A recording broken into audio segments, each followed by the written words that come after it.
أعوذ بالله من الشيطان الرجيم بسم الله الرحمن الرحيم. I would like to welcome all of you to this brief session with regards to our launch of WISE, which is a school. As you know, we already have one existing in Dearborn, Michigan, Dearborn Heights. We have another one in Houston, Texas, which is actually a club facility, but it's going to be launching the full version of school there too. And we're excited, inshallah, and blessed, I think, to launch one here in the local region. And I'm going to keep it very brief because I think this session is more about an introduction to show you the vision of the school and how we feel that this community desperately needs these kinds of institutions, whether even if there are 3, 4 of them. Islamic education, a full-scale, well-structured school is an integral part of the future of our next generations. So to start off, you know, when people ask me, do you want to start a school here? I said no. I'm going to start a school here because it's needed. We need to, not want to, we need to. There's a difference between want and need. We're at a stage where there's a tremendous need for schools that foster a very healthy moral environment without compromising the academics and the future of our generations. So this is WISE Academy, and our information session is with regards to what the school is about. And inshallah, we'll have a Q&A session right after this, so you can ask questions after that. The school, you know, WISE is an acronym, by the way, for World Instruction for Scholastic Excellence.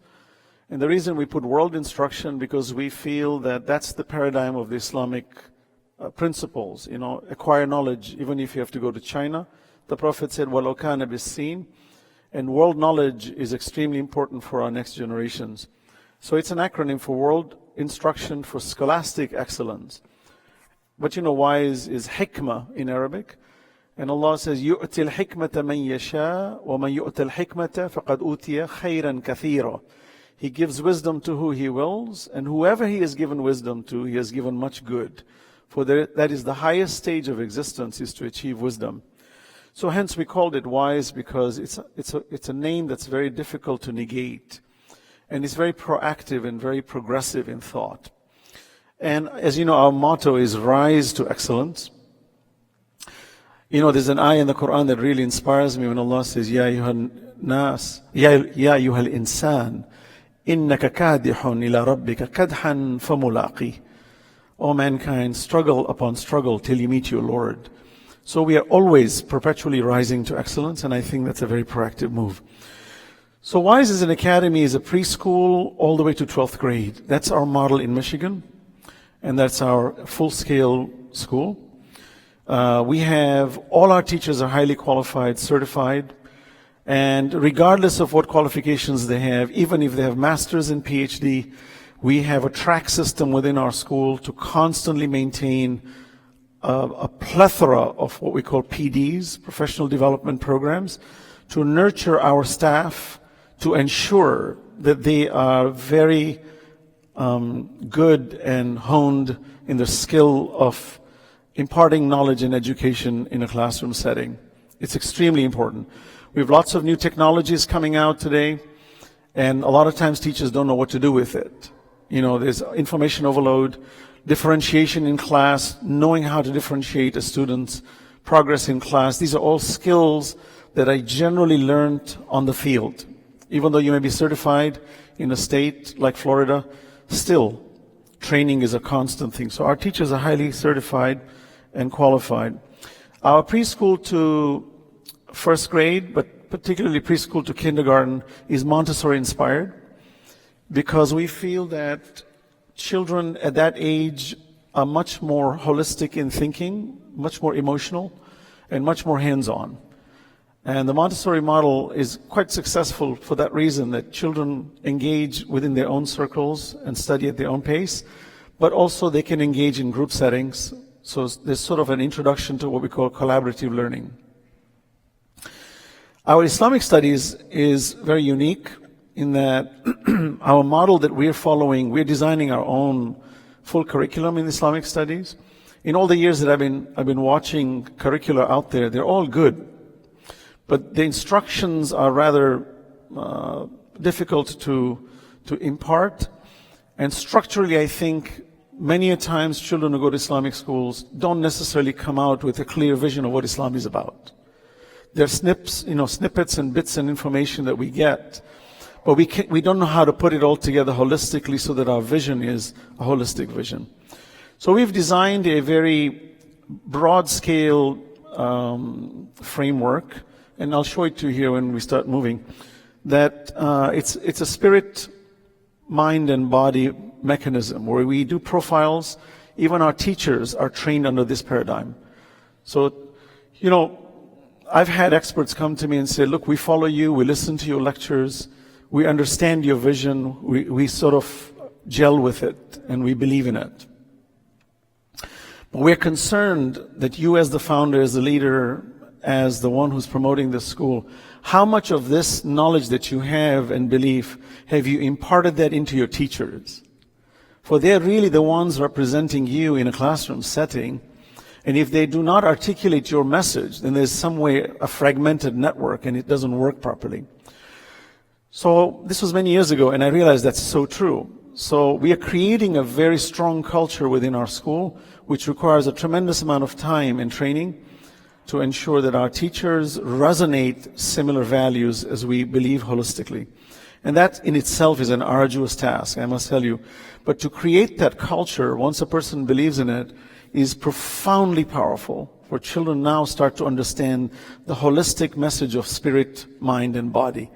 And often you find institutions like, even private and public schools, they emphasize more on the mind, academics, but they're very weak in ethics, for example. Or there are sports schools that are very much into the body, but their spirit is very weak, or their academics are shallow. To put those three together in a very fine science is a real task in itself, but just to let you know, that's what our beliefs are. And our Islamic studies are quite holistic, including Arabic. And we have a program that's running simultaneous, which is an independent group that we have developed called Iqra, which is the Institute for Quranic Research and Application. And it's a full-scale Quranic program, completely Quranic central. So from the very levels of huruf, of studying how to read, all the way to tadabbur, tafakkur, etc. But this module fits into our school. So our Islamic programs are driven also by the Iqra program. So the pros within our Quranic circles engage with us, and they actually participate in the school. And Quran becomes a central theme of all our students. In other words, any question they're asked, even mathematical questions, physical questions, social questions, ethical questions, eschatological questions, which is what will happen after we die, they need to be able to articulate it with simple words of the Quran or sentences, or for that matter, the whole chapter of the Quran. I think that is the true success for us if we're able to do that. And I always say to our communities, I'm afraid to be in that statistic when on Judgment Day the Prophet will complain, when he will say, Ya Rabbi inna qawmi ittakhadhu hadha al-Qur'ana mahjura. My Lord, my community ignored this Quran. And I say to our students in our community, let's not be that statistic on the Day of Judgment when the Prophet will complain. Let's change that. And it's so doable, it's incredible. And I'm a staunch believer in that. We're a college prep school, by the way. We're a full college preparatory school, which means that children around 8th grade, they're already beginning to understand the dynamics of high school. They're actually mentored by high school students to understand responsibilities. And we nurture an environment that when they do graduate, it's just a natural flow into the university. For example, many students in high school, if you watch, they're monitored, they're nurtured. There's always a superior watching their movements. They can't even leave class without a pass. Well, guess what? When they graduate, they don't have any of those restrictions. They're just a social security number in the university, and you go into a 1,000-room classroom. The professor doesn't even know you, and you're entirely independently learning. You're paying money, and the university doesn't care if you fail, because at the end of the day, they're going to make more money with your credits. So many students fail because they don't know how to manage that aspect. When professors say to them, write me an email, about what you need, many of our students, we've noticed, don't even know how to communicate with their teachers because it was done in high school in a different way. Kids usually did not get engaged in that. So we believe starting earlier on 8th grade and 9th grade and to start to really educate our children on how to prepare for the university, I think it's pivotal for their successes in the future. So we're a full college prep school, and we provide AP classes. As you know, AP is college board examinations, and those do count as credits towards university requirements.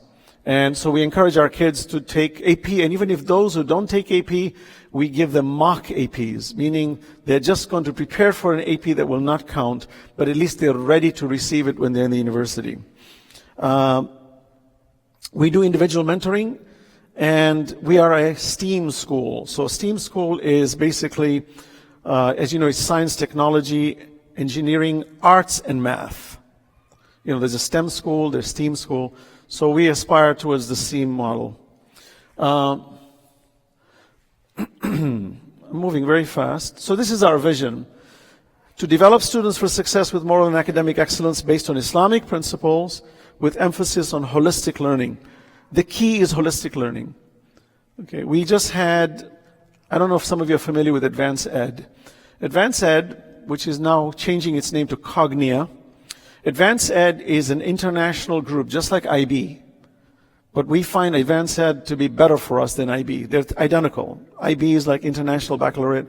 Well, Advanced Ed is a global organization that monitors and certifies schools to ensure that their leadership, their learning skills, et cetera, are within the holistic, within their paradigm. She just came in, the lead person from Advanced Ed came on Friday before my arrival here. And she toured the school, looked at our curriculum and all of that. It's called, what we call is, it's in preparation of the certification. And she said, I've never seen, in all the schools that I've gone to, I've never seen this holistic model the way you've presented it. And we're so impressed with it that we would love to be part of it. And we may even adapt the Advanced Ed model to fit your model, because we think this is a very, very good angle to take in terms of education. So it's built on spirit, mind, and body. As you know, the golden rule is why, what, and how. That's the golden circles. Everything starts with the why. Then you know, what do I do? Then you know, how do I do it? If you reverse it, you fail. And if you look at the Quran, all our transactions are built on the why. Why were you created? Why are you doing this? Who's your source? Where are you going to? Inna lillah wa inna ilayhi raji'un. That principle is everything that we do in education. And it's extremely powerful, because the minute a child knows the function and the purpose of education and what the consequences are for tomorrow, we don't have to push them too much in education. They become very independent thereafter. Okay? We nurture students in a safe environment among a highly qualified team of experts. Safe environment. We want our kids to be in a moral environment, zero tolerance for bullying, very conducive environment that's very progressive in thinking, and non-judgmental environment. We don't condemn anyone, we don't judge anybody, we don't allow it. We have zero tolerance for that. And our rubric is built on a very stringent method that if a kid even bullies somebody psychologically, our team immediately engages and puts them on a track, and we monitor their movements. Eventually, if they don't desist, we expel them from school. It's a very small percentage of kids. We've done that over the years. But every child in our school knows that we have zero tolerance. Because I would hate to be a kid coming to school knowing that there's a kid waiting to beat me up. We prepare students for higher education to become leaders and role models. That's the ultimate goal. I think there's a huge deficit for us, in our societies in leadership. And I think there's a training for that. And I believe every one of us can be good leaders. And technically we are within our own limited scope of the sentence. But we want to make them more on a front that can represent the obligations and duties, as the Quran says, that we've chosen you, wajtabakum, we chose you. لِيَكُونَ الرَّسُولُ شَهِيدًا عَلَيْكُمْ وَتَكُونُوا شُهَدَاءَ عَلَى النَّاسِ. So that you are the witnesses of a people. How do we raise a generation where our next generation of youth are going to be the witnesses over mankind in being excellent role models holistically? Our mission is to instill wisdom in our youth and adults, foster a caring, sharing community with harmony, structured programs to protect our youth from moral decadence. Moral decadence. Many parents, I asked them, I said, why do you put them in an Islamic school? They said, well, in public education today, you don't have that method by which children are raised in a moral environment. In fact, public schools funded by the federal government and the state, it's illegal to instill any moral values in children through religion. You'll get fired immediately. I have assistant principals. I have superintendents of schools who are part of our Board of Education, sisters and brothers in our community in Dearborn Heights, holding the highest positions in education as board members, directors, boards of education, and they're all volunteers. Okay, and they mentor us, meaning we have meetings with them. They review all our works and they tell us what's happening in public schools, what resources are they using. And one of the principals tells me that you have no idea how blessed you are to have your school. He says, when I deal with kids, and if there's any kind of belligerence in school, I can say nothing to this child except talk about their academics. And I bite my tongue knowing that this child just needs a little pep talk in a positive way towards God. But she says, I can't do it. Public schools will fire me.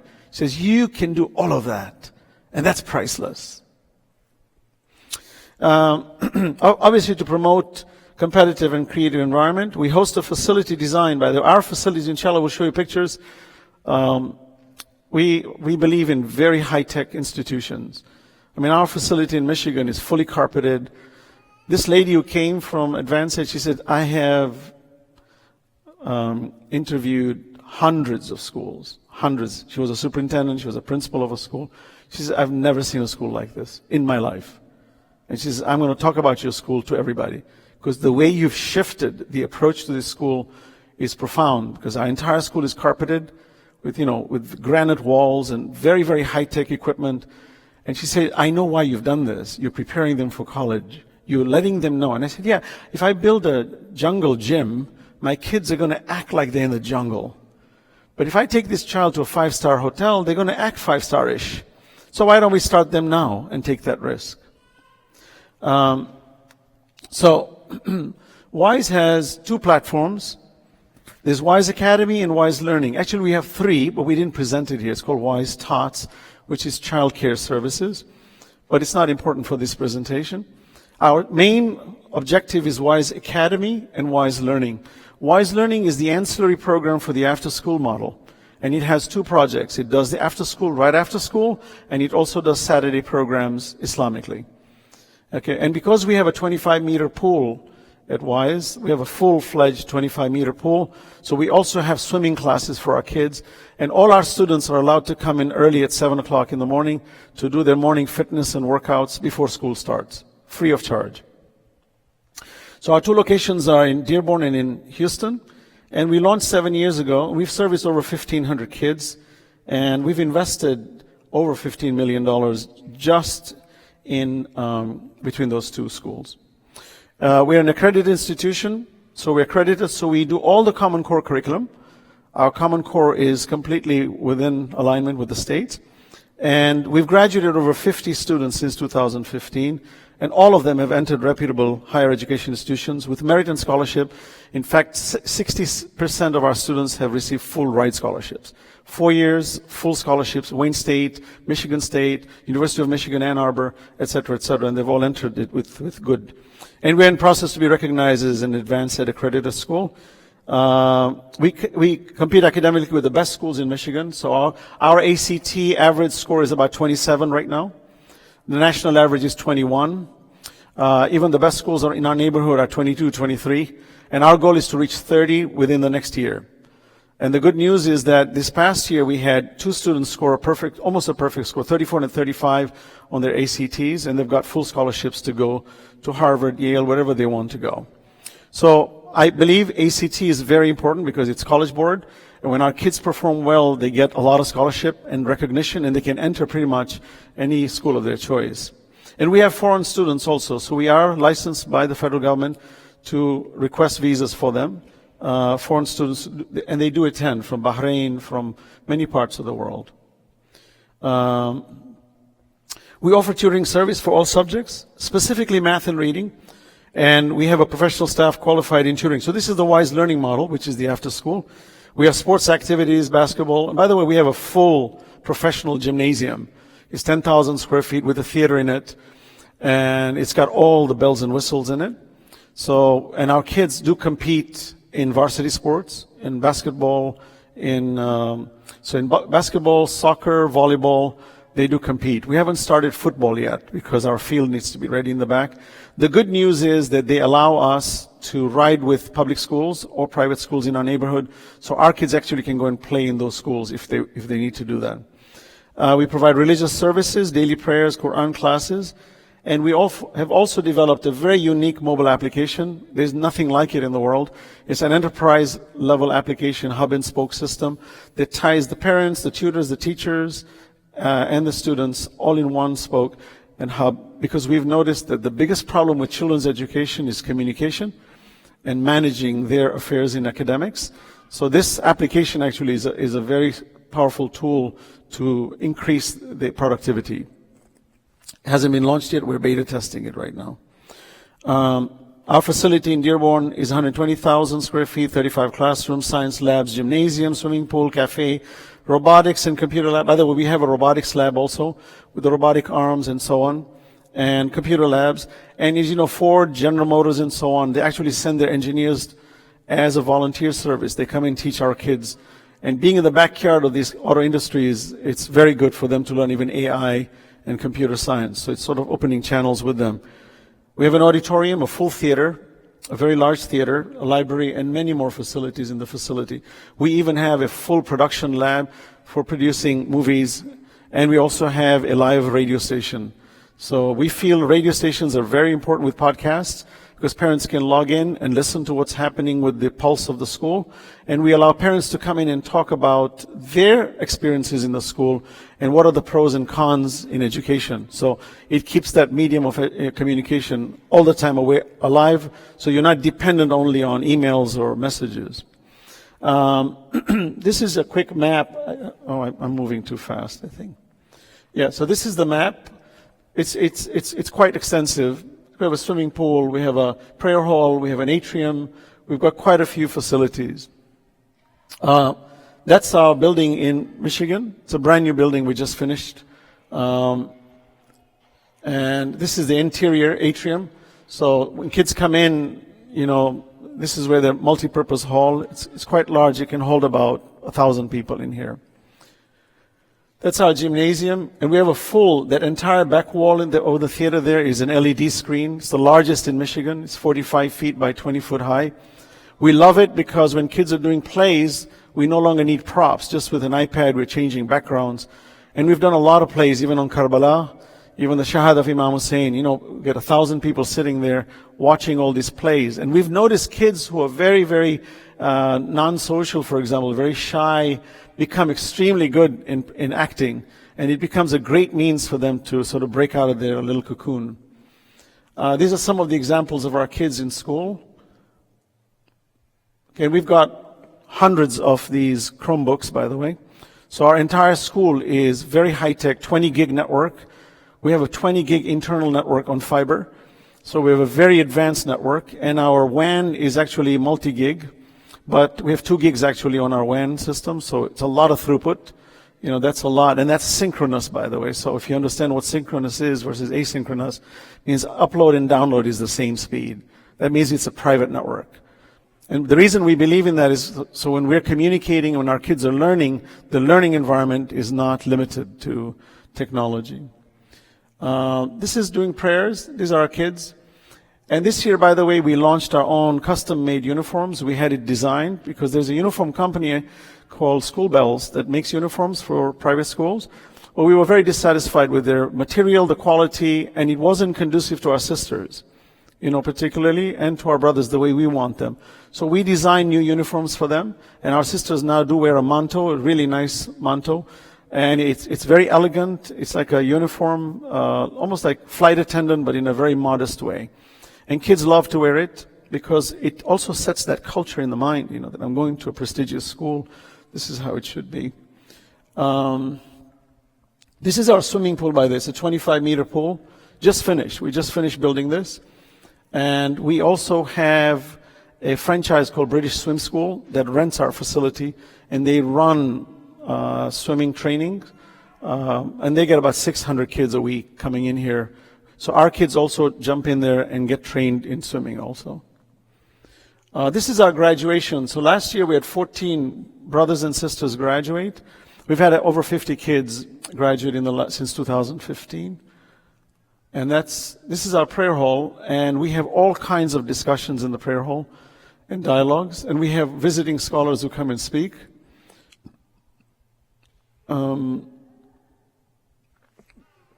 facilities, this is Houston now, so I'm just going to briefly talk about it. It's not that important, but it's a 60,000 square foot facility with 10 classrooms and gymnasium, 2 gymnasiums actually, swimming pool, a banquet hall.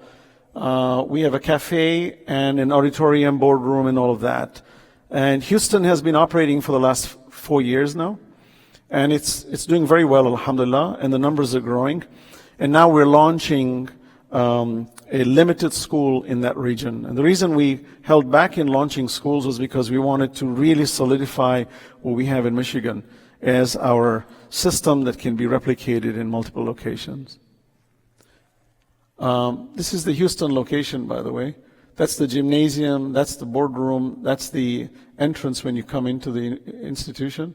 We also have a swimming pool there in Houston. And Houston has also a group that rents our pool on a monthly basis. It's called Blue Legend.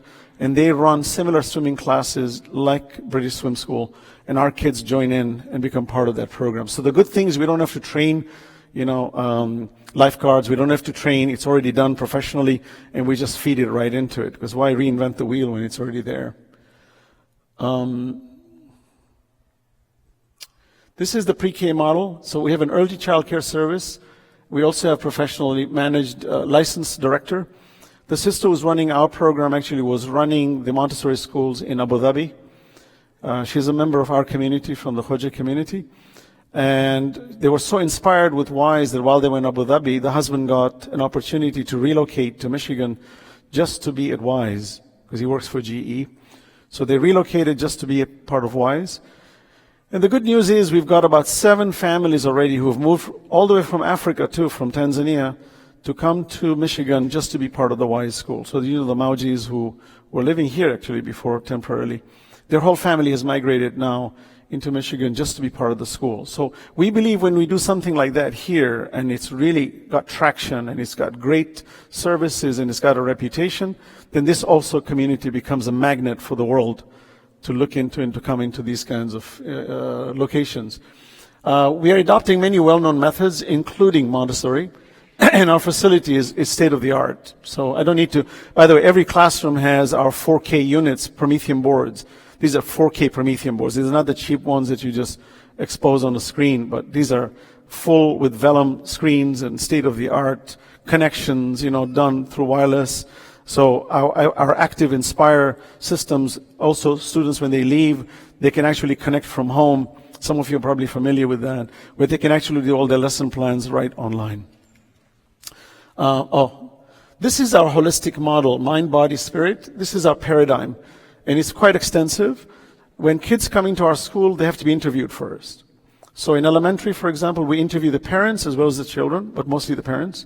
Because if we find a disconnect in the parents, especially in elementary areas, it's very difficult to manage children. We find parents interfere, unfortunately, in ways that hinders the future of children's education. Not that they're bad, but I think they also need guidance on what to do as parents. So we interview them. And if we feel that they're candidates for our school, then we welcome them into our system. But while we interview, we build this entire profile using this spirit, mind, and body. So we check every aspect of it. So we have a committee of 4 people who do interviews. And in the future, we are planning to do a little bit of AI to help us predict what we're observing. So to sort of alleviate some of our thinking. So our projection here, and I know that that's what you're really concerned about, what's going to happen here? We're planning to launch a pre-K through 5th grade per school year. And as you can see, I know everybody wants to know what's the rate, what's the education cost. At $5,500 per year, it's roughly about $550 a month. And there's a $400 one-time fee, which includes registration, materials, and uniform. And we have, of course, subsidy systems too, where sometimes they can get scholarships up to the extent of maybe not paying anything. So it depends on how they qualify. And we are planning to commence in January of 2020. I know it's a very bold move, but I think we're ready for that. And I think our objective here is to launch it within that time scale of January. So depending on how much response we get, we will be able to structure our classroom systems based on that. And our objective is to start in this masjid, to utilize the 16 classrooms upstairs, and to launch it as quickly as possible so that there's no delay. All right. Any questions? Any concerns? Inayat, you want to join us, please? Huh? Well, thank you so much for sharing your vision, and we're absolutely blessed in the community to have you here and kind of having this structure in. We're really looking forward for that. The question is that you shared your 2020 plan with up to 5K. What is the future looks like if? Okay, so the future obviously is to go pre-K to 12th grade. You know, we are a full high school also in Michigan, and high school is not easy to run. High school is actually the most expensive component in in this sector of education. So, and we love doing high school because to us we feel most Islamic schools stop in middle school and then the kids are put in high school. And we find that there is no flow till they graduate, and often there's a fragmentation. And we feel that we've protected our children's iman up to 8th grade and then, let them be independent on 9th grade. We don't agree with that. We feel that the actual adulthood starts in 9th grade and that independence needs a tremendous amount of nurturing and you cannot just let them loose. So our goal is to do all the way to 12th grade. But we did a survey, and I think 75% of the audiences in our survey showed that their major interest right now is pre-K to 5th grade. So that's why we focused in that direction. But inshallah, our long-term goal is to expand it and to permanently fix it as a reputable institution that will attract the world to come. I believe that we have to build the finest schools in the world. Not give it with fluff, the name, yeah, we're good. I don't agree with that. I have a very thorough team, a very professional team. Our assistant principal is going to be the principal, because I'm currently the principal of the school, but my vision is on a much larger scale. And this VP that's coming in now, he's a 20-year veteran who has run public schools, Dearborn High, Fortson. He's been a principal and assistant principal in those schools, and he's fantastic. And my other team of core assistant principals are all very seasoned professionals. And our Danielson model, which we look at, and we have other methodologies of evaluating our teachers to make sure that they're within the parameters, even centralizing our, for example, reading and writing norms within the school, so that even our math teachers, our English teachers, our science teachers are using the same norms across so that our children know how to read and write properly. I've seen people go to universities and they can't even spell. Professors who would write on the board and they'd spell incorrectly. And you think, how did you get there when you can't spell? So those are core competencies that are extremely important for us to engage in. And I'm very confident with our team. I feel that the progress we've done, even when, as I mentioned, Advanced Ed came, they said, we come and monitor your readiness. He said, you're beyond ready. What you have instituted as a standard operating procedures in this school is beyond ready.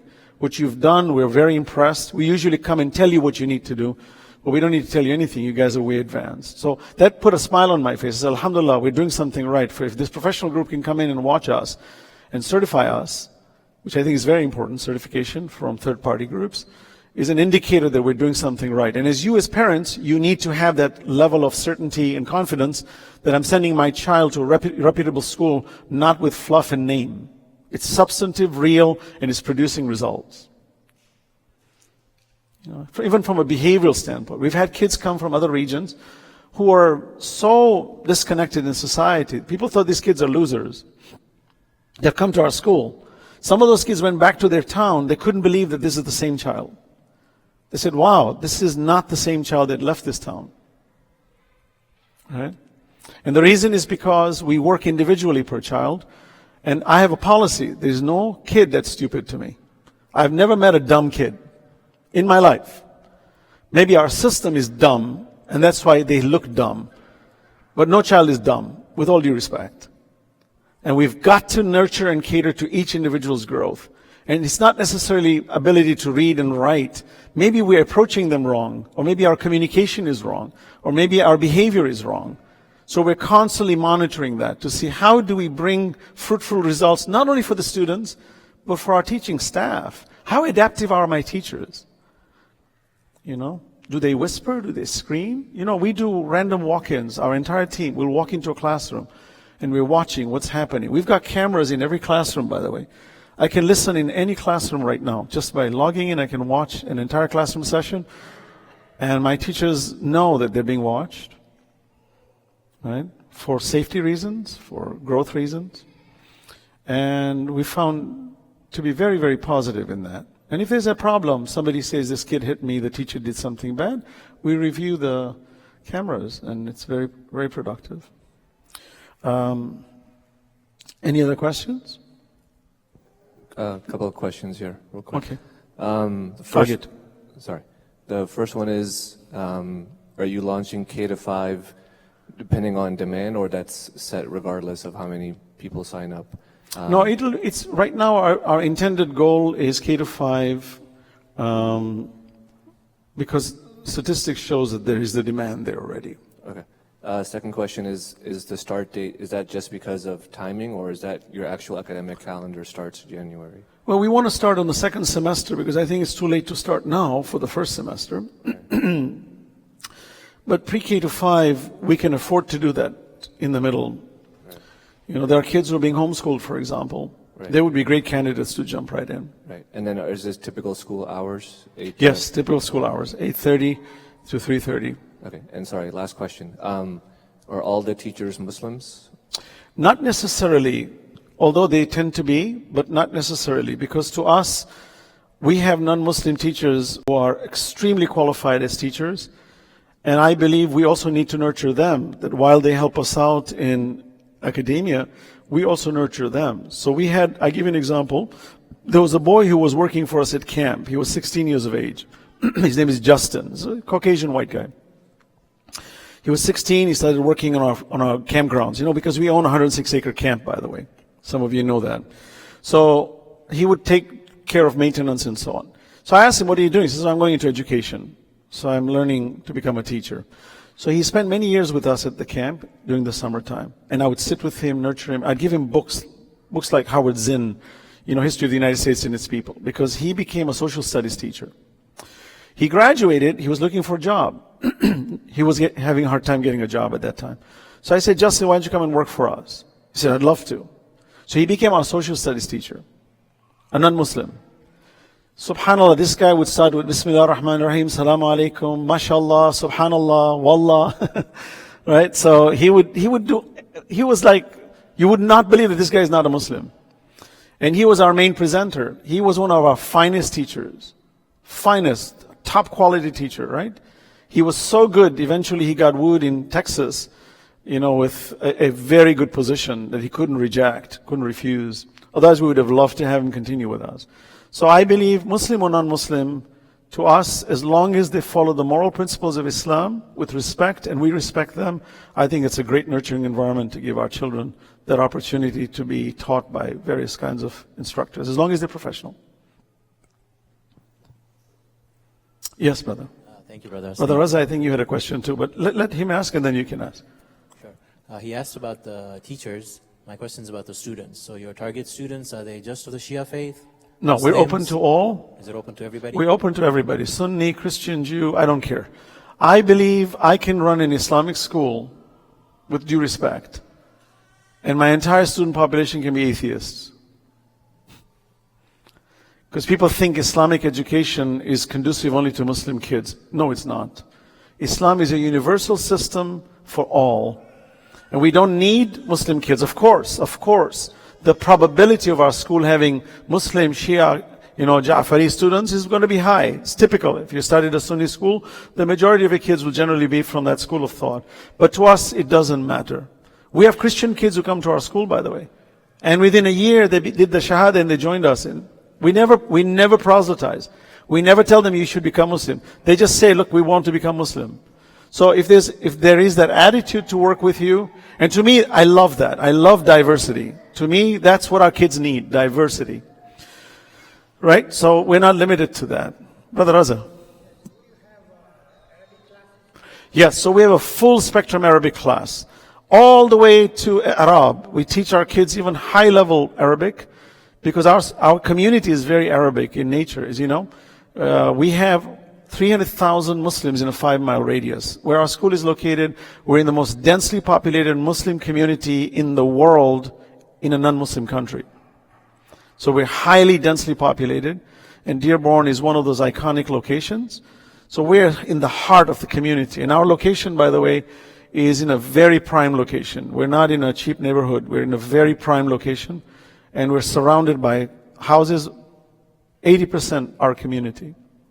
So it's really, really good, in that. So we do teach Arabic, and our kids do communicate. They can read, they can write, and inshallah, our hope is that they would speak it fluently too. But we're also adding Farsi. We're going to be adding other languages too. So we want to have like 4 languages in the school. Yes, that's it. We have a very advanced security system. To give you an example, every classroom when we built it, we made it bulletproof. The wall from the corridor is bulletproof. We not only put cinder blocks, we poured concrete in it and steel. So even if you shoot it, and we've designed it with a notch so that when you enter the class, the glass view is only you can see the teacher, the whiteboard. The minute you move behind it, you're hidden. And we have electronic systems that lock the door in case of an intrusion. We have LPR cameras, for example, face reading cameras on our parking lot. We have every section is got a camera, and we are now instituting the full spectrum of electronic locks with mag locks and so on. So it's very secure. We have, by the way, Homeland Security. One of the lead persons of Homeland Security in Dearborn, his kids come to our school. So he actually consults for us, and he walks around the facility to make sure the building is completely secure. Even our gates at the front monitor the plates that come in. So I think that's very important. Security is extremely important. And all our windows on the first floor, they're all reflective windows. So if you came in front of a classroom, you cannot see inside. You only see your face. So it's very hard to catch who's inside. So kids are safe, relatively. But look, we pray to Allah to always give us security. You never know. This is something we make dua every morning. We say, Allah, make us secure. Because at the end of the day, there's no guarantee. But you take preemptive steps to ensure that there's a certain level of safety. So we do have drills. We do have tornado drills. We have all kinds of drills. And we work with the local public school, which is across the street from us. And we share resources. So in case there is a blackout in one location, we can go to the second school. And they can come to our school. Yes.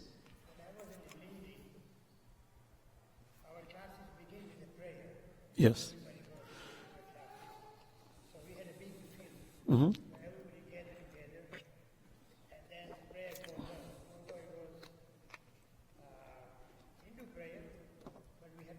Yes. Yeah. Even the Aga Khan schools have those. We have 15 minutes in the morning. It's called Golden Circle time. Every classroom, including elementary, goes through 15 minutes of meditation. And we have strategies in meditation, and we've noticed our kids' levels of recalcitrance, what we call their levels of anger, drops dramatically once they have this morning reflection, 15 minutes of reflection before class starts. We've noticed a huge change in attitude.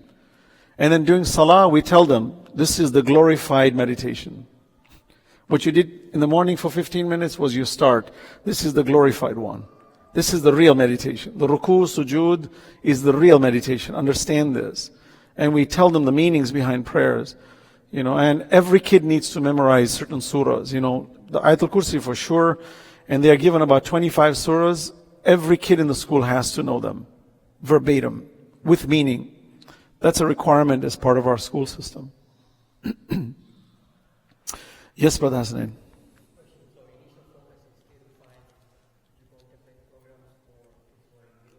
Yeah, so if we get a huge influx of kids who want to come in 6th grade, 7th grade, 8th grade, we will play it by ear. Why not? Yeah, if there is that. Look, when we started Michigan, we got a huge influx of kids, and parents were, we were thinking we'll get 150 kids. We're right now close to 400 kids. And we put a block, no more. We don't allow kids to come to our school. We put them on a waiting list. So we're now completely on a waiting list system, yeah? Yes, so we would do an after-school program too, inshallah. I think an after-school program as an ancillary program is extremely important. There are two advantages to that our students who are not performing well necessarily can join into these extra one-on-one tutoring as well as group tutoring. That's more holistic also, so they do get a spiritual component to that. But it opens up to other students who are going to other schools. And what's good about that is that now it creates another environment of new students coming in who are not part of this school, but they experience the after-school program.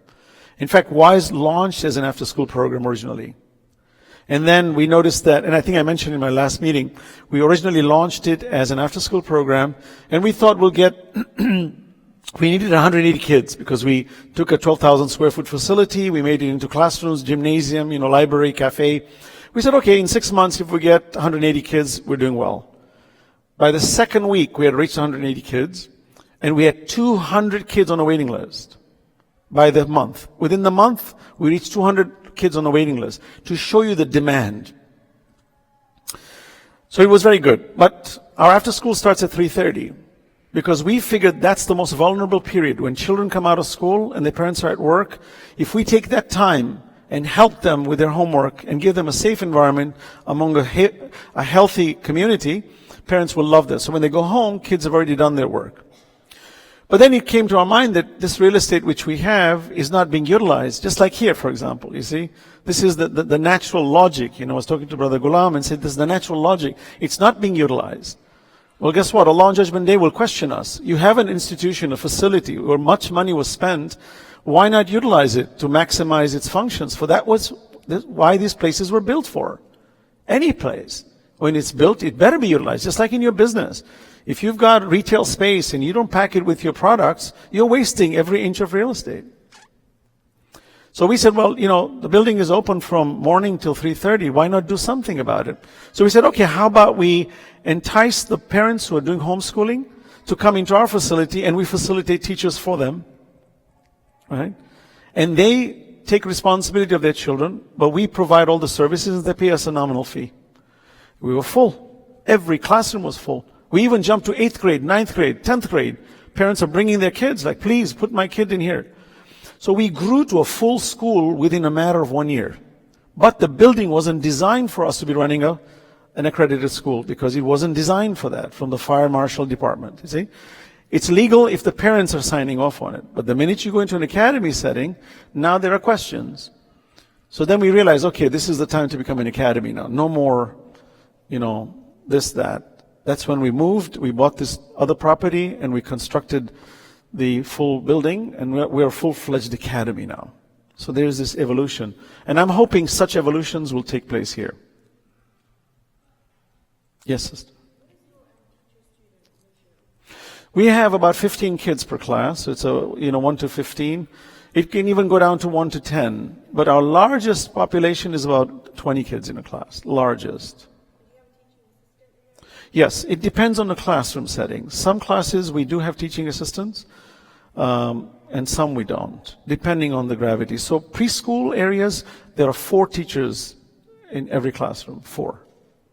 That's a lot of resource, plus helpers. That's why preschool is very expensive. You might think it's cheap, but it's not.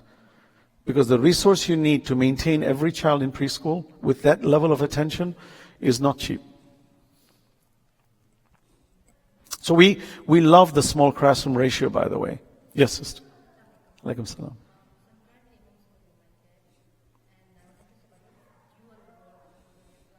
Yes, we have dual enrollment also.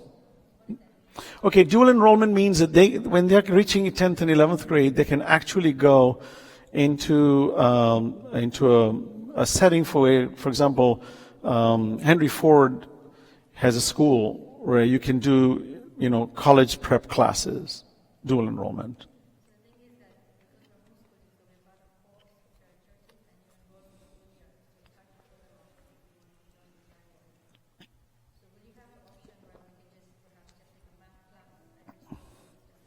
Yeah, we can talk about those.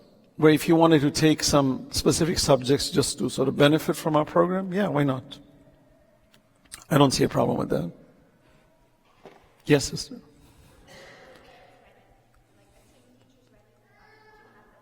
It's a bit noisy. I couldn't hear what you said. I'm sorry. If you can use the mic. Do you have a team of teachers ready? Team of teachers ready here? Yes. We have some, and we will be actively pursuing more. I know there's a lot of good resources in town. Some of you are very good professional teachers in some capacity or form. So we would definitely be reaching out to you to make sure that we can use your services first. Yes. And we pay relatively well, commensurate to modern school standards. So we don't underpay our teachers, but we look for passionate teachers. We look for teachers who have a passion to teach.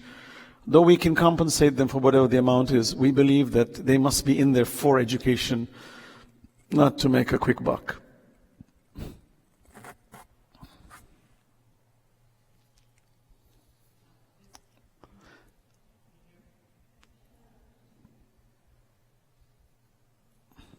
All right, can you hear me? Yes. I had a couple of questions. One was, if I have a child who is in fourth grade, so she would be attending fifth grade, but then if there's no progression for her further, is that something, I wouldn't want to pull her out and then move her somewhere else. Good question. So how are you accommodating for that? Well, as I said, we are very adaptable, but I'll tell you how education works. I'm sure you know it partially, but education is a very seasonal business. It's seasonal, meaning that all your preparations are done during the summertime, and you hire and you prep all your classes during the summertime. In fact, 1 month before school starts, the teachers are already engaged, and they're already getting trained for their particular classes. So there's a lot of investment up front to ensure that the class is ready. Okay? Because teachers get hired during the summer, and then it's hard to hire the good ones in the middle of the school year, generally, unless they're available.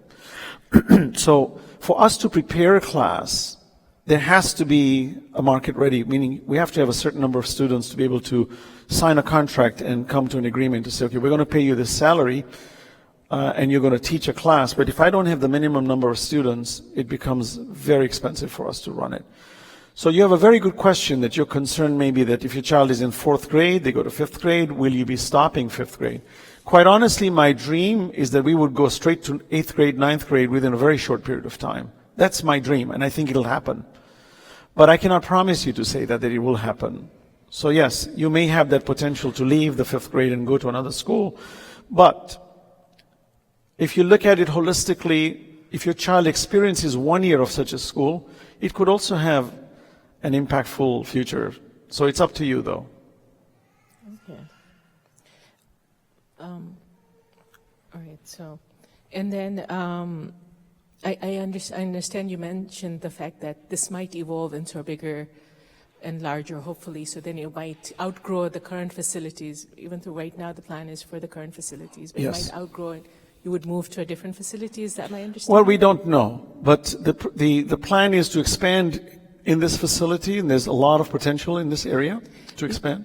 Because in the presentation that you presented, one of the things that, well, at least it popped out to me, was there's a swimming pool, there's a gymnasium, there's these things. Yes. In the current facility, I don't find a place for the kids to run around or a place for the kids to vent out their energies and stuff. Well, that would be And mitigated. that's why I was wondering. No, that would be how that would mitigated. be. The beauty of Orlando is you don't really need covered space because of the weather patterns. Yes. So there's a tremendous amount of utilization currently that's existent here, and it's very easy to engage that outward. You know, this is a huge property here, so it's not like you're landlocked.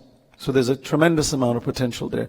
And the idea of a swimming pool and a gymnasium and a full soccer field is absolutely possible within a short span of time. Okay. Yeah. Remember when we started, we didn't have any of these either. Okay, we had a 12,000 square foot facility. And we converted this theater, it was a movie theater. Because of the high ceilings, we built a gymnasium in it. And we made it happen. When we outgrew it, we rapidly moved into a new property. And our property, the one we bought, was only 12,000 square feet. We had our kids sitting in there. They loved it. But at the same time, we immediately launched this huge construction project that was actually a $25 million project. But because we built it ourselves with our own team, we saved almost $7 million. 8 million, hands down, we saved. I know that for a fact. The price per square foot to build something, when you understand it, you will see where we're going with that. But we did that because we felt the need for it. It was very essential, and we didn't cut corners. Yes, sister.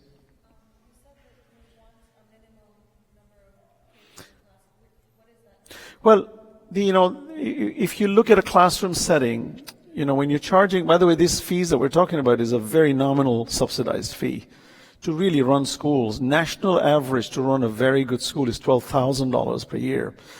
But of course, we're not going to go there. The point I'm saying is that there's a lot of subsidy involved. So we're biting the bullet for the first few years. We don't care because we're not in this to make money. We're in this to provide the best education. But you can't provide the best education without money. So it's a catch-22 unless we understand the dynamics, correct? Number one. So our goal is to, provide, what was your question, by the way? Yes, that's right. My apologies. So you have to do mathematical calculations. That if I'm paying a teacher X amount of salary, and you're looking at the cost per classroom, and let's say you've got 10 kids, right? If you got 10 kids and you're collecting potentially $55,000, and your teacher is costing you, let's say, $35,000, then you have to say that 25 is operational costs, et cetera. Is that my minimum? 10 kids? Is it 5 kids? If it's 5 kids, you're losing money. And sometimes you may have to do that, because in my opinion, one of the things we've done is when we find a very good teacher, even if they have 5 kids, we bring them in. And the reason is because we love those kinds of teachers. They will be a magnet to pull more kids. Sometimes you have to invest in them. So it's not perfect science, but there's a general idea which we know. And sometimes, by the way, you could merge 2 classes. If the grades are very close to each other, you can have a teacher managing both grades without any compromise. My concern is that my daughter is in 3rd grade right now, and if I were to pull her out, in the middle of the year, since you guys are I don't really know how many kids. No, by then you would know. We would know by November.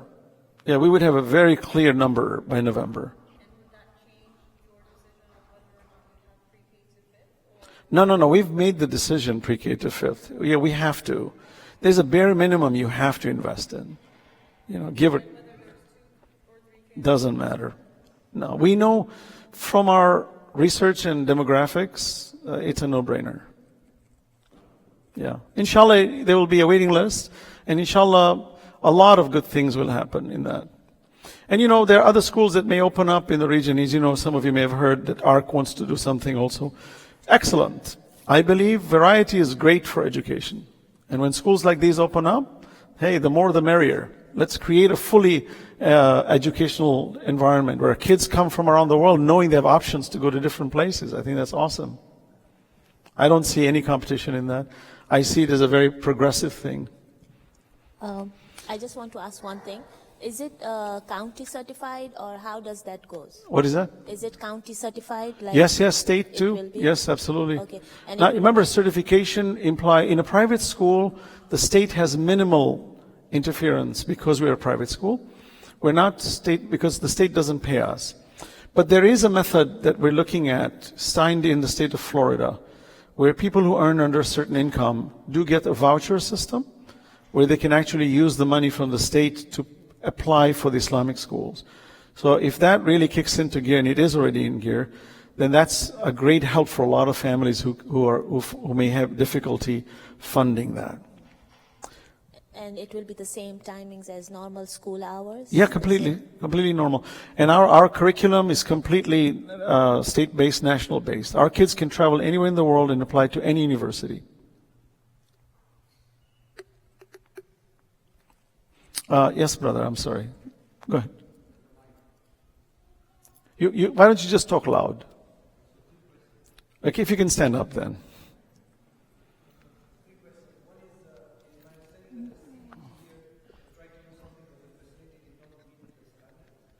Where? I'm not aware of that.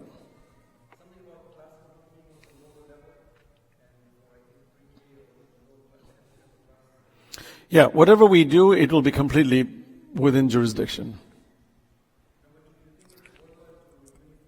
If there is another school, if somebody is already working on another school, maybe we can, instead of wasting resources, to try to do something together? No, I think wasting resources, to me, doesn't imply that, you do one thing together. I think if resources are used appropriately, then I don't care if there's 10 of them. As long as we don't step on each other's toes, we're united in mission to do Allah's work. It's like I'm on a battlefield. You're Imam Hussein alayhi salam had 3 flanks, right? Abbas alayhi salam was in the middle, Habib ibn Mudahir, and Zuhair ibn Qayn. So did they say, well, why are we wasting resources? Let's all come under one? No, you split, but you aim at the enemy in different ways. So I don't think it's that. I think we have to be united in spirit. And if somebody comes and says to me, what do you think of that school? I said, I support it. Go there if you think. And sometimes parents will come to your school and say, well, I don't like your teacher. I don't like your location. I don't like your thinking. Great. You have an option. We've got parents, sometimes they get angry. I don't like your school. I'm going there. Alhamdulillah, please, here's the brochure. Do that. And then they go there. I don't like that school. I'm going there. Alhamdulillah, come here. As long as you're keeping it between us, Alhamdulillah, you're safe. And then the third question, we have 3 Shia communities. The other 2 are a little far. Would something kind of be a little more central be better to attract? Well, we always think about centrality. In a broad, spread out community like this, centrality becomes a very difficult situation. See, for us in Dearborn, it's a no-brainer. We're right in the heart of centrality. It's logical.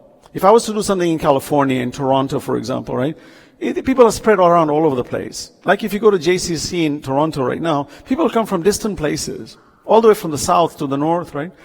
I believe when you provide good service, people will come from around the world. Forget about in Orlando. They come from the world. They'll move here.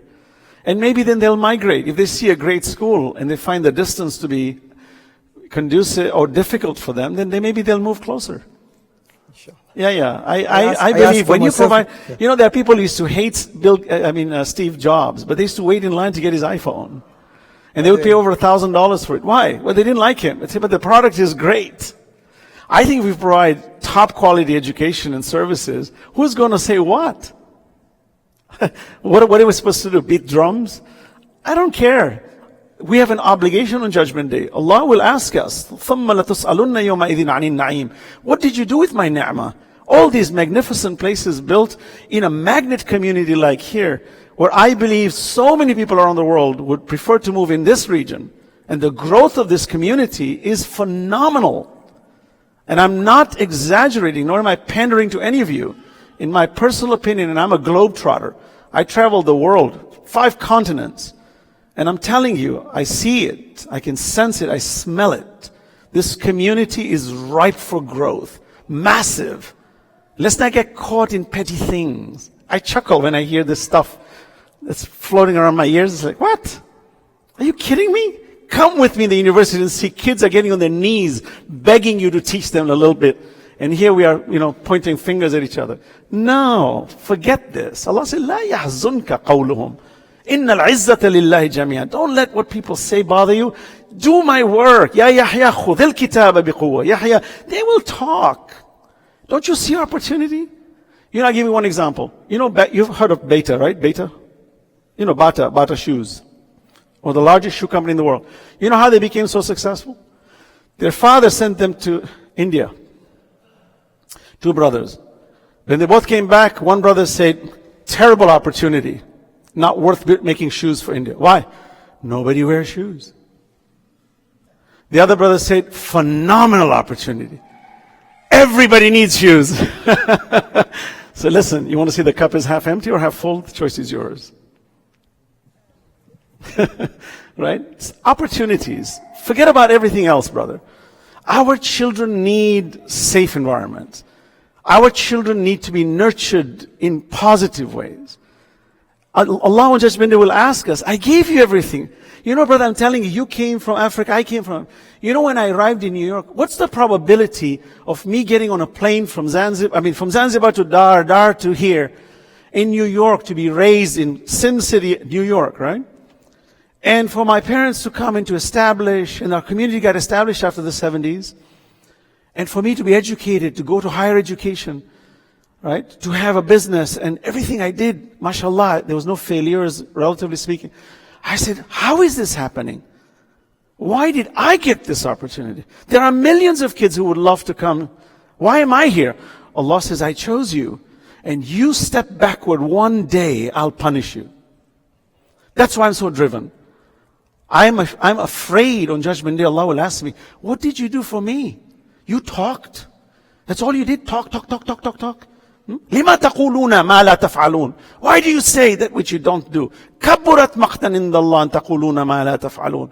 I look at this, our community in Dearborn is worth billions of dollars. I've got professional physicians, all kinds of highly successful businessmen. They walk into our facility and say, how'd you do this?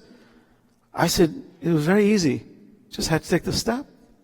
You didn't want to. Everybody talks. I say to the community, there's 300,000 of us. There's not a single Islamic high school in this community. If there was 30,000 Jews, there'd be a university. We don't even have a high school. Yeah, wallah, you know, adrik ala dhuhurik, ya Allah, you know, ya Imam, ilahi, adhum al-bala, as-sa' al-ajal. Imam is saying, what are you doing? But you do it, Imam, you do it. You come, inshallah. This is a bala upon us. I admire people who take steps and do something. And people don't like it when they succeed. And let's close our ears and say, it doesn't matter. We have a golden opportunity. I say to Inayat, I said to Brother, I said, we got 5 kids, we got a school. In Michigan, when I was building this 120,000, somebody said, what if nobody comes? I said, I get 1 student, I've got a school. What are you talking about? When we built the camp, people said, you bought this jungle, you're going to build? I said, I get 1 kid here, I've got a camp. Not a single year in 30 years have we not been full. We have serviced 10,000 kids at our camp from around the world. I've got CEOs coming from Pakistan, from Africa, from Europe, executives, highly revered. They're coming in with their families to our camp. Say, who are you? She says, oh, we heard about your camp, we're coming. I says, subhanAllah, build it, and they will come. And by the way, if the system fails, hey, at least I can say to Allah, I tried. But it's worse when you don't try. Yes.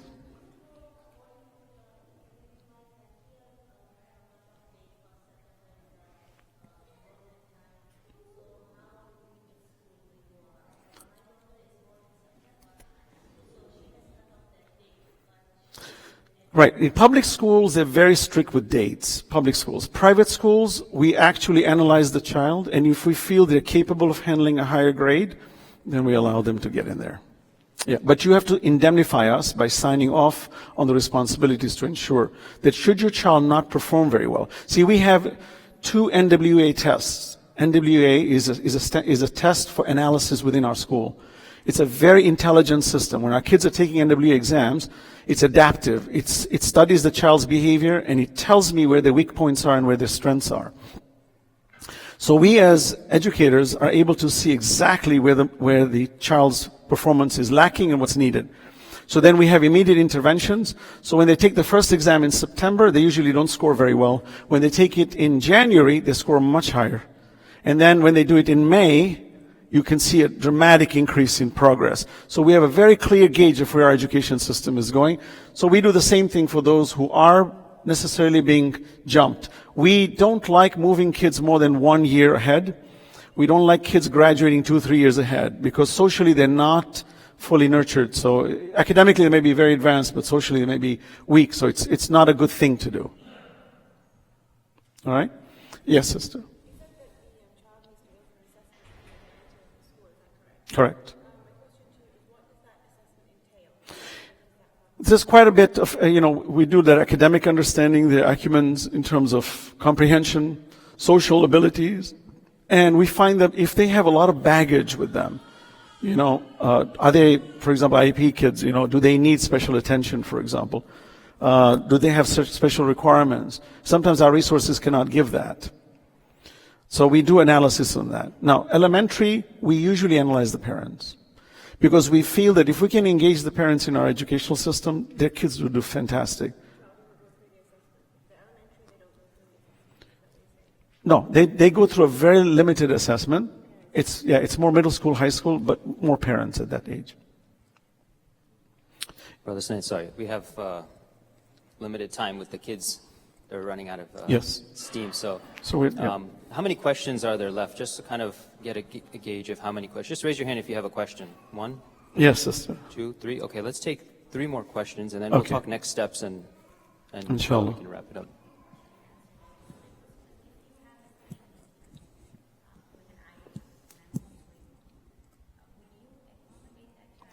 Yeah, if our resources allow us, we would. But like I said, it's on a case-by-case basis. Mm-hmm. Yeah, sometimes if the resource is there, sometimes it's state-funded. The state may give you that. But a lot of times we've noticed that these IEP programs where the state funds, the person responsible through these programs generally doesn't care. Once they sign off on you, they sort of leave it on your shoulders. That's our experience. We've had a lot of these issues.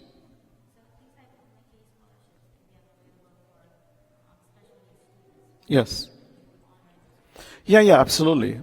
Absolutely. If we're capable of, like I said, it's a case by case. Yes, brother.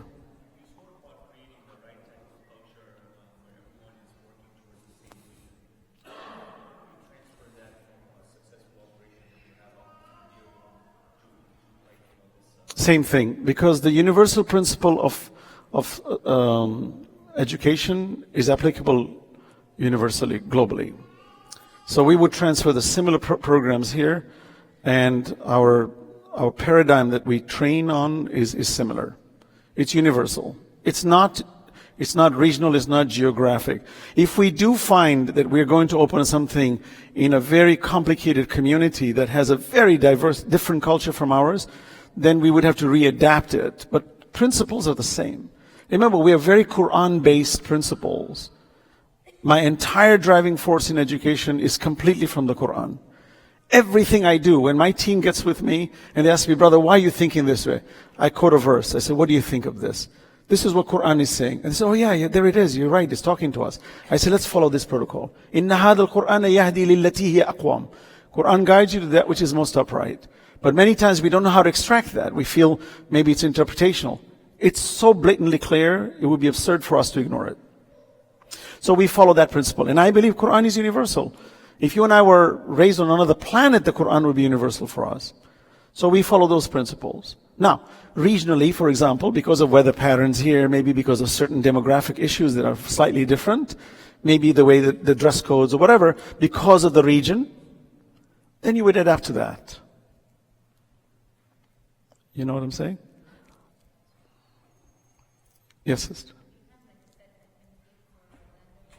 We have an admin team, but we're growing with it. I have a very good admin team in Michigan. Very, very good, very professional, and they will definitely be sharing resources with us. That's the beauty of this institution launching very rapidly. We're not in that building phase. We're already in production phase. So for us to replicate this is very easy, and we're able to now support each other very rapidly. So cross-resource exchanges is a natural gift. So it would be a very big blessing for us because we can now quickly utilize services from that end. A lot of our assets, a lot of our protocols, our standards, our disciplinary standards, standard operating procedures are already, in work. So it's easy for us to immediately replicate it here. So we're not experimenting. We already have this thing running. So while it's double the square footage in terms of what we're doing, but I think that's great for us because now we can expand horizontally too. Okay? Are we done, Inayat? Yeah. Yeah. I'm going to ask you something that is deep in your heart, because first of all, congratulations to bring the Wise brand in our town here. Alhamdulillah. And within a very short time when you started the school, you have achieved quite a bit, and we don't have to reinvent the wheel here in Orlando. But I'd like to take you back to the vision of why we moved from New York and we moved here, because we had a vision of, we had a roadmap which was very clear.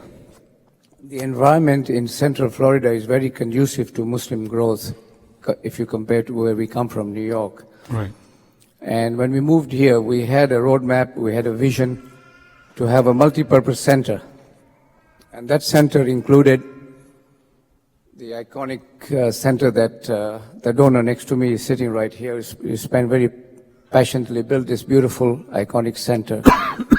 Now we are lucky that we are going to have an iconic school within this facility. My last thing is something is deep in your heart, and I know most of your projects from New York to the campsite, you have a world-class sporting facility. To me, playing and praying is very important, and if you look at the social media, our children, most of the parents, they're all complaining that children are spending 4 or 5 hours a day in social media. Yes. I'm not going to wait for you and the donor, we are sitting right here, parents, to lobby with me today, that if we take 2-3 years to build the state-of-the-art gym, I would want to have a transition temporarily here so that the mosque can use the facility, temporary sports facility, as well as the school can use the sports facility. So in the interim, you can build an outdoor facility right now with the school, and I urge the donor who's sitting right next to me here to also help us get the sports, because it is playing and praying that makes the difference. I totally agree. You have to build a social community facility where sports, swimming are all part and parcel of our, lifestyle. In Michigan, our gymnasium gets rented on a monthly basis, and we generate about $4,000 to $5,000 a month just in renting the groups that come in and use our gym to play basketball, right? Houston generates about $6,000 a month, $6,000 to $7,000 a month just in one gym rental. We're constantly full. Our gymnasium is full from 8 in the morning till 8 at night, full. Different groups come in, volleyball groups come in, basketball groups come in. We have pros, basketball pros, who come and actually train in our facilities, right? Swimming pool, the same thing. We generate about $7,000 to $8,000 a month just in these private groups coming and renting our swimming pools.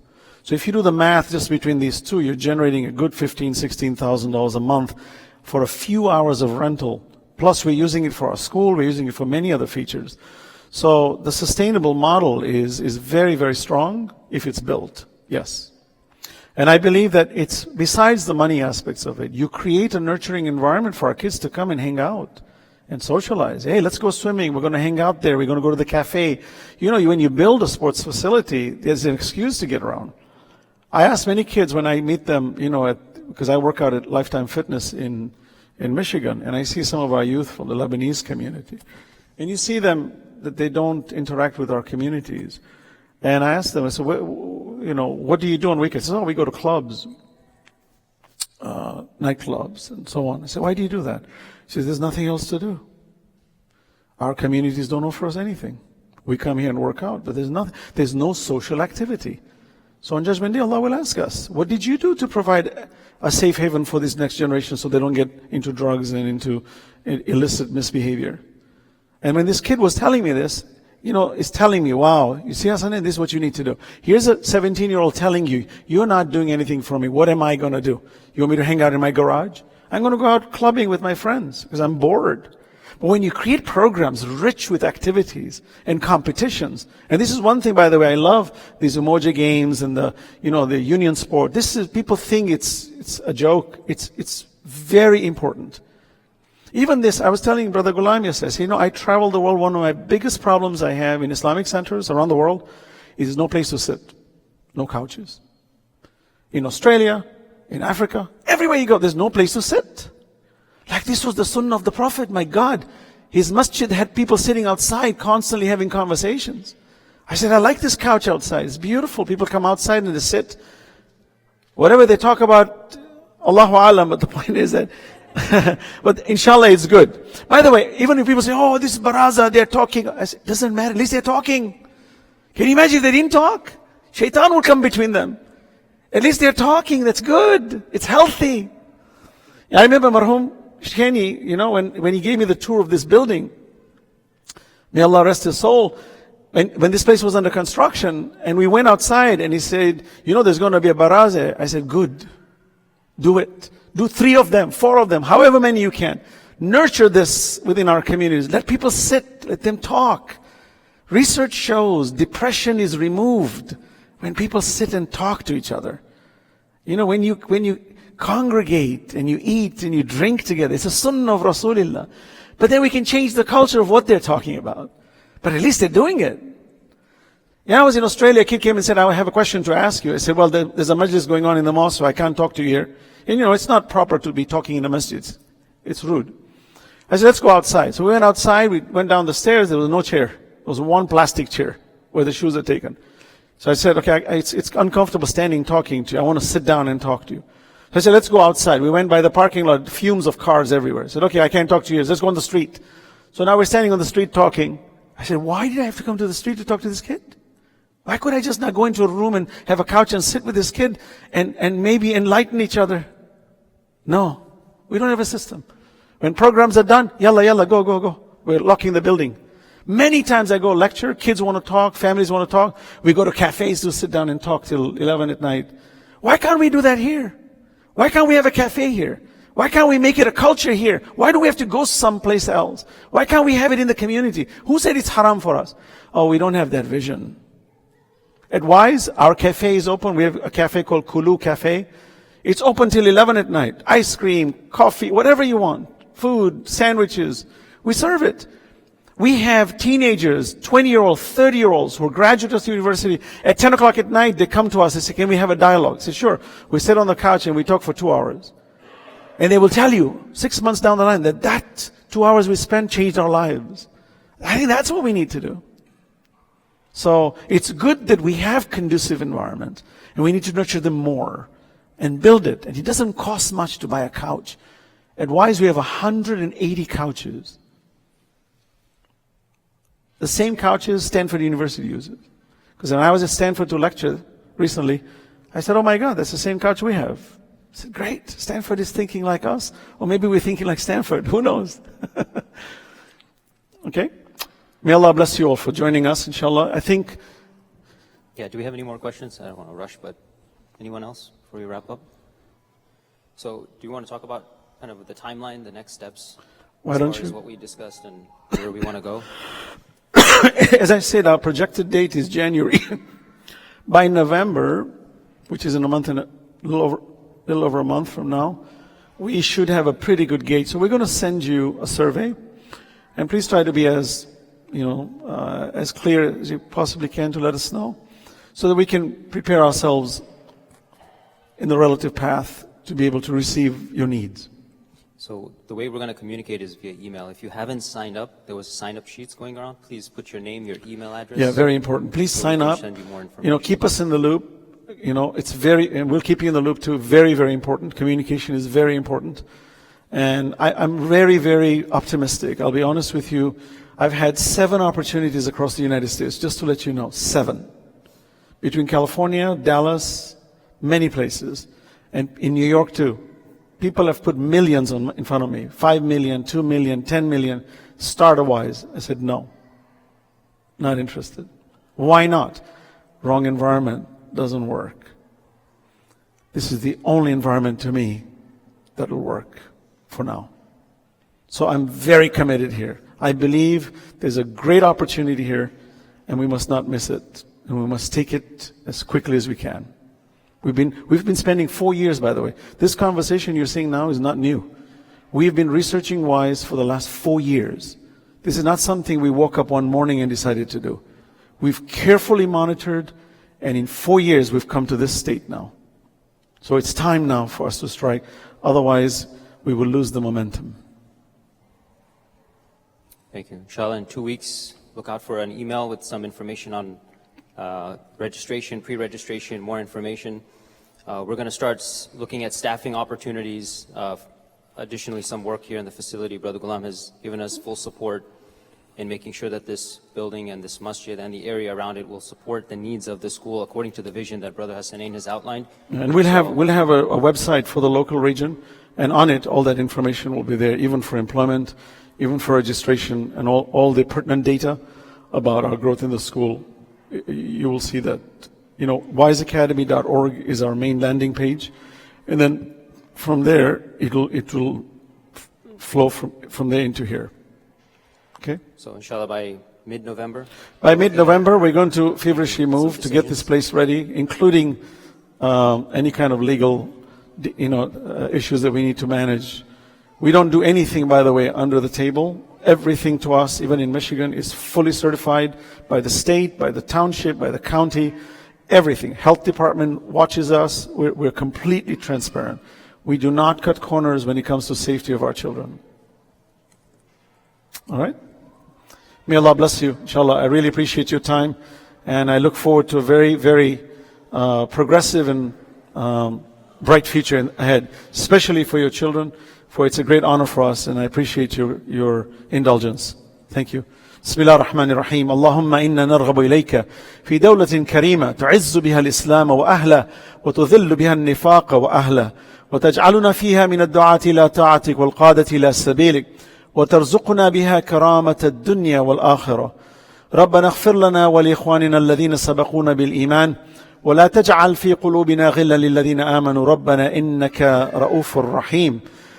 And I end with this, that, we ask Allah subhanahu wa ta'ala, Rabbi anzilni munzalan mubarakan wa anta khayrul munzilin. And we say, as Nuh alayhi salam, when he embarked on the ark, he said, Rabbi adkhilni mudkhala sidqin wa akhrijni mukhraja sidqin wa ja'al li min ladunka sultanan nasira. That Allah will help us and we will enter it with good. And inshallah, Yawmul Qiyamah, or maybe inshallah sooner, as you know, when Imam Mahdi ajallahu ta'ala faraja reappears, that these institutions will become his base for us to do his work, inshallah. Thank you. Assalamu alaikum wa rahmatullah.